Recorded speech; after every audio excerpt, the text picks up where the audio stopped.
कि इसे किस कैटेगरी में हम रख सकते हैं और कौन यहाँ जीत सकता है, कौन हार सकता है। तो चतरा से शुरुआत करते हैं। मदन, चतरा में क्या लग रहा है, उसे हम किस कैटेगरी में रखें? श्योर सीट है या यहाँ टाइट फाइट है? इसे श्योर सीट कहा जा सकता है, लेकिन मुकाबला वहाँ भी दिलचस्प है। किसे डालें इसमें? इसमें भी टाइट फाइट ही जाएगा, क्योंकि कांग्रेस के उम्मीदवार। तो मदन जी कंफ्यूज हो गए यहाँ। नहीं, कंफ्यूजन की बात नहीं है, जो पब्लिक का वहाँ एक तरह से रुझान रहा था। देखिए, वहाँ पर सबसे बड़ी बात है कि कांग्रेस और बीजेपी सीधे आमने सामने है।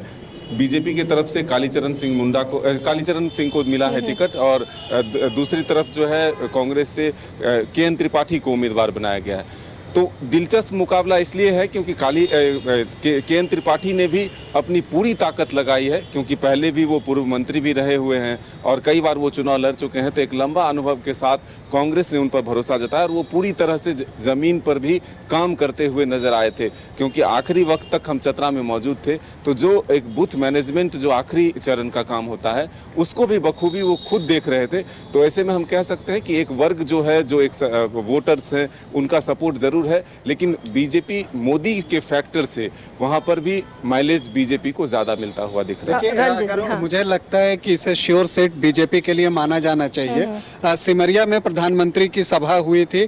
सिमरिया में 2019 में बीजेपी को 1 लाख वोटों की लीड मिली थी।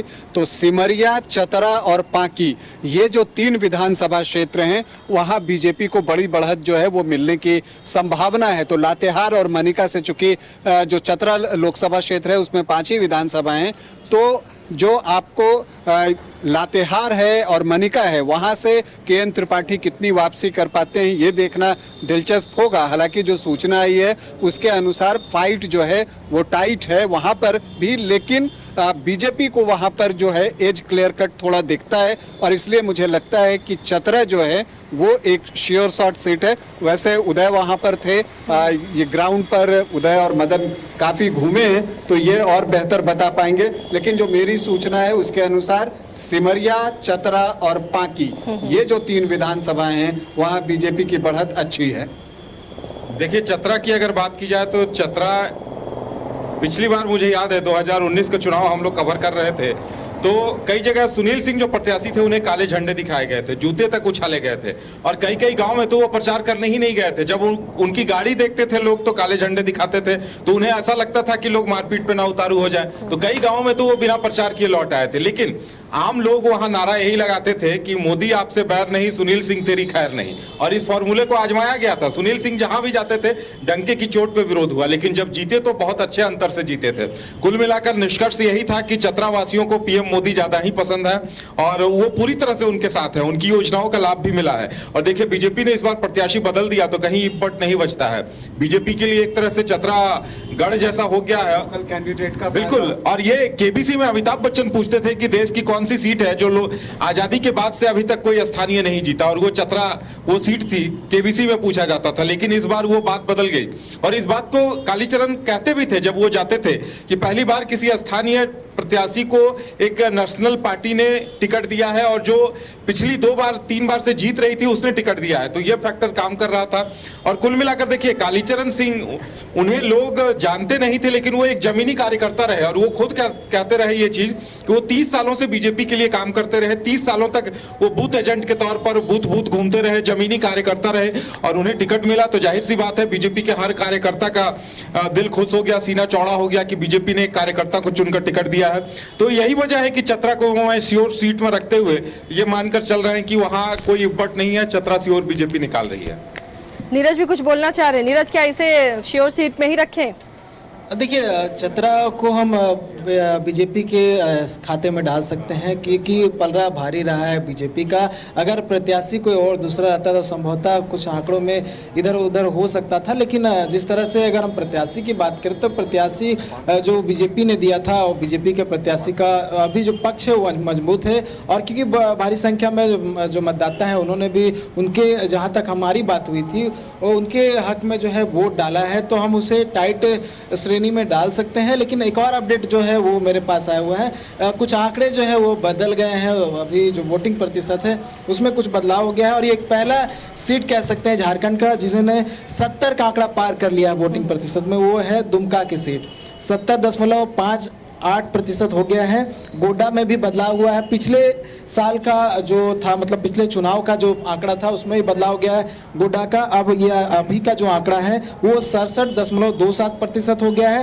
राजमहल का 68.35 हो गया है। तो बढ़ोतरी हुई है। हो सकता है कि कल और कुछ इसमें फेरबदल हो, क्योंकि अब जो मैंने शुरू में कहा कि दुमका पहला सीट बन गया है। जो अभी तक जो 4 चरण में झारखंड में चुनाव हुए हैं और 4 चरणों में 14 सीट में से बस ये जो 14वां सीट है यानी कि दुमका का सीट, उसमें 70 का आंकड़ा पार किया है। तो दुमका में समझ सकते हैं भारी संख्या में जो मतदाता है बूथ पहुंच के वोट किए हैं। तो ये ताजा अपडेट अब क्या आई है। देखिए, एक चीज मैं भी बता देना चाहूंगा, जब चर्चा छिड़ी है तो कई बार जब चुनाव होते हैं तो चुनाव के पहले तक माहौल, एक दिन पहले, कुछ घंटे पहले तक माहौल कुछ और होता है, लेकिन अंत में माहौल बदल जाता है।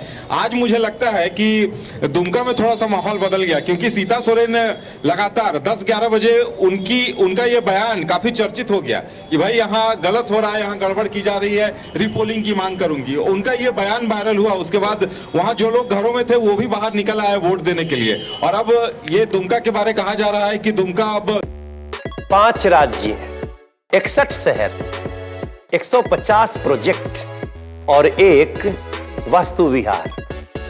नई सोच, नया घर। बनाए रखिए अपना प्यार, सेवा में है वास्तु विहार।